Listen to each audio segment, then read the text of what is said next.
Assalamualaikum warahmatullahi wabarakatuh. Nama saya Vira Septiana, saya dari kelas 11 IIK 3. Di sini saya akan menjelaskan adab menuntut ilmu dalam Islam. Adab menuntut ilmu. Ilmu pengetahuan sangat penting dalam kehidupan manusia baik di dunia maupun untuk kehidupan di akhirat kelak. Hidup menjadi lebih mudah dengan ilmu pengetahuan. Barang siapa yang menginginkan kebaikan di dunia, maka harus dengan menggunakan ilmu. Dan barang siapa yang menginginkan kebahagiaan di akhirat kelak juga harus dengan ilmu. Ilmu yang bagaimana sih yang dapat mengangkat derajat seorang menjadi lebih tinggi?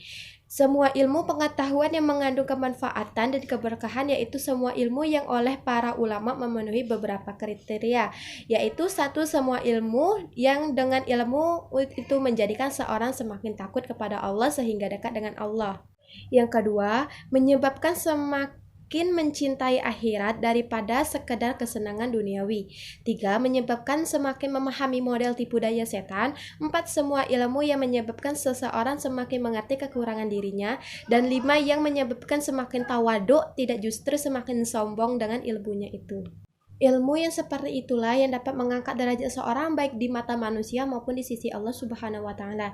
Ilmu yang tidak disertai dengan sifat-sifat tersebut di atas justru menyebabkan seseorang yang berilmu menjadi semakin jauh dari Allah, terhina di mata manusia dan direndahkan dan semakin menderita. Oleh karena itu, agar ilmu menjadi manfaat dan berkah, maka ketika proses mencari ilmu harus menggunakan tata krama, baik tata krama yang berkaitan dengan dirinya sendiri, berhubungan dengan aktivitas kita ketika belajar, maupun berkaitan dengan sikapnya kepada guru. Ada 3 adab pelajar berkaitan dengan sikap terhadap diri sendiri, yaitu memperbaiki niat yang baik, yaitu meniatkan karena Allah Subhanahu wa taala untuk menghidupkan syariat Islam, menghilangkan kebodohan, bukan diniatkan untuk mencari pangkat dan kedudukan di hati manusia, mencari kekayaan. Tidak menunda tugas mencari ilmu, dan mengatur waktu sehari-hari khususnya untuk belajar.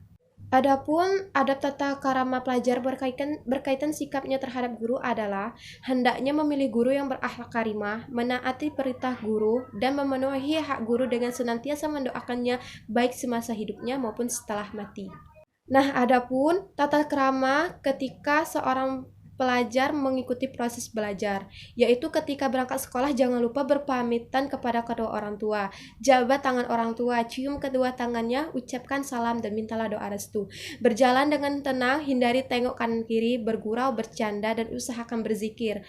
Jika bertemu guru, senyum, salam, dan bersalaman dan cium tangan beliau.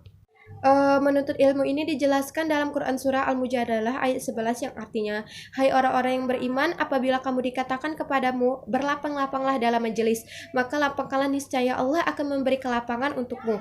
Dan apabila dikatakan, berdirilah kamu, maka berdirilah, niscaya Allah akan meninggikan orang-orang yang beriman di antaramu dan orang-orang yang diberi ilmu pengetahuan beberapa derajat.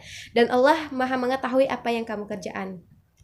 Demikian penjelasan saya dalam materi adab menuntut ilmu dalam Islam. Jika ada kekurangan, saya mohon maaf. Saya akhiri. Wabillahi taufiq wal hidayah. Wassalamualaikum warahmatullahi wabarakatuh.